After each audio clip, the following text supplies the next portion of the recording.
Okay, in this passage, we have the authors of the passage describe, and remember that describe means they're going to tell about something.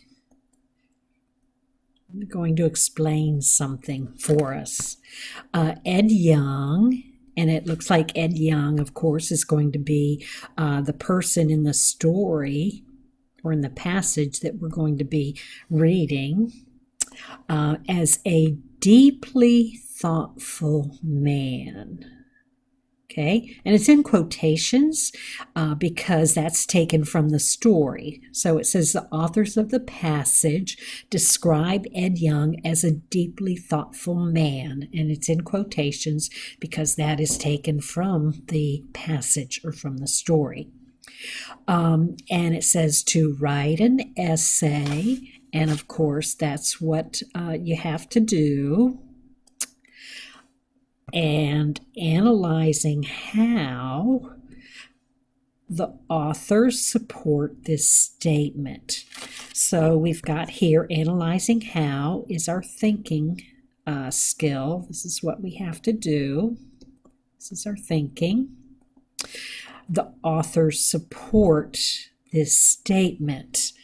Okay, so what this means is we have to write an essay analyzing how, which means show me how the authors support this statement. Show how the authors support this statement.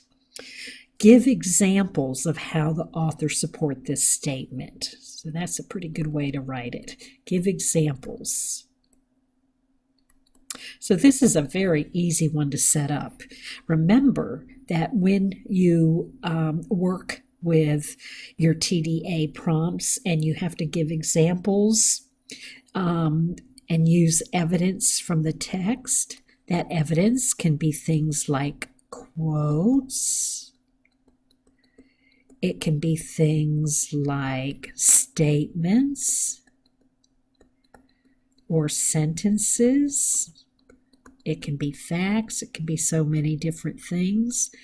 They're talking about a deeply thoughtful man, which means he thinks a lot, he reflects a lot, he's a deep thinker.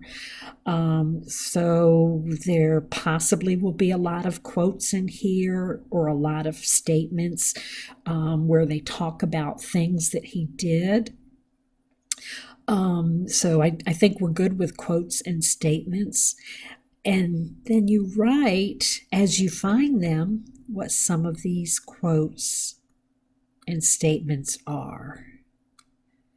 So when you put your paper together, you can refer back to those to talk about the examples of him being a deeply thoughtful man.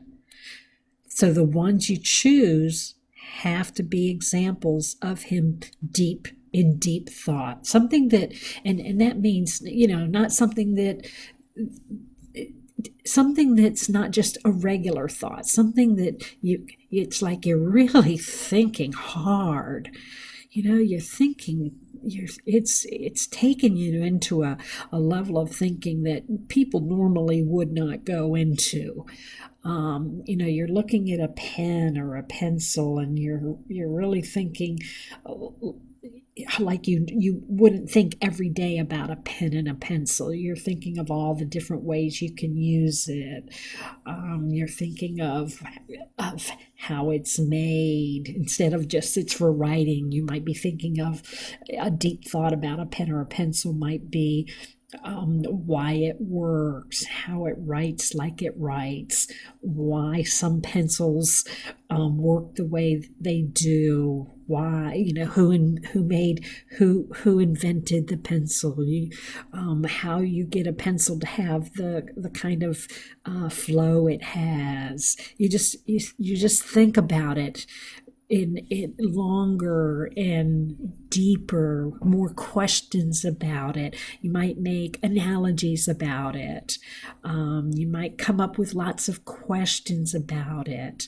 You just think all the way around it for deep thinking.